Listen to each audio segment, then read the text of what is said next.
Bismillahirrahmanirrahim. Assalamualaikum warahmatullahi wabarakatuh. Perkenalkan, nama saya Adiska Rosyandar dari kelas 12 IPA 3. Saya akan menjawab 5 soal pada bab 3 sebagai nilai ulangan harian PKN bab 3. Soal nomor 1, jelaskan pengaruh negatif kemajuan iptek yang paling berbahaya bagi bangsa Indonesia.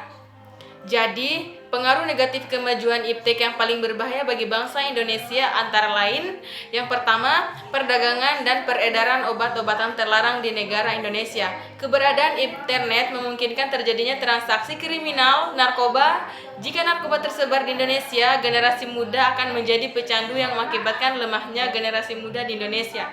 Yang kedua, perdagangan manusia. Terjadi kejahatan yang juga bisa dilakukan oleh sekelompok orang dengan memanfaatkan kelengahan masyarakat Indonesia. Mereka melakukan kejahatan perdagangan manusia.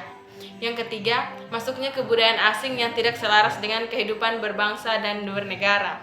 Soal nomor 2, bagaimana perwujudan nilai-nilai keterbukaan sebagai wujud dampak kemajuan iptek dalam proses penyelenggaraan negara. Jadi, perwujudan nilai-nilai keterbukaan sebagai dampak perkembangan teknologi antara lain: 1. Sistem rekrutmen pegawai TNI, Polri, polisi menggunakan teknologi internet dan komputer. Yang kedua, masyarakat bisa mengakses hasil pemilu secara langsung melalui website KPU. Yang ketiga, hasil tes CPNS yang bisa langsung dilihat setelah selesai tes, sehingga memperkecil peluang kecurangan. Yang ketiga, perpanjangan SIM yang bisa dilakukan di berbagai daerah di Indonesia. Dan yang terakhir, pembayaran pajak kendaraan secara online melalui tempat-tempat atau aplikasi yang tersebar di mana-mana. Soal nomor 3, pada saat ini hampir semua orang sudah memanfaatkan jaringan media sosial seperti Facebook, Twitter, Instagram, dan sebagainya untuk berbagai kepentingan.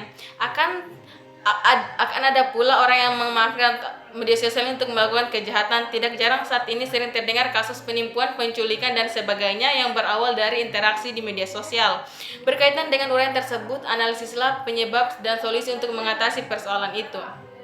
Jadi, memang benar, hampir setiap individu sekarang memang memegang handphone, termasuk anak di bawah umur, bahkan balita.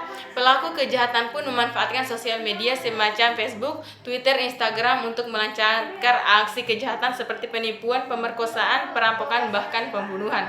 Untuk mengatasi hal tersebut, perlu ada tindakan dari pemerintah agar Facebook, Twitter, maupun Instagram memiliki fitur-fitur yang mencegah tindakan kejahatan. Di antaranya, memperketat cara umur memiliki akun Facebook, jangan memberikan kesempatan siapa saja untuk mengupload foto profil yang bukan miliknya, dan lain-lain. Soal nomor 4, bagaimana perwujudan sikap tanggung jawab dalam pengembangan iptek. Jadi, sikap tanggung jawab dalam pengembangan iptek berupa kesadaran bahwa iptek yang dipergunakan itu bahwa dapat dipertanggungjawabkan kebenarannya. Pengembangan dan pemanfaatnya harus selalu disertai dengan etika dan rasa tanggung jawab yang mendatang.